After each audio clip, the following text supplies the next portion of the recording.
هي ليست بالمرة الأولى التي يؤدي فيها مسيحيو العراق صلواتهم.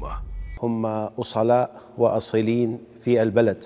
الموصل من شفناها عم تتدمر، بس نحن متمسكين بأراضينا، ما يصير نطلع لأن هاي معتزين بيها.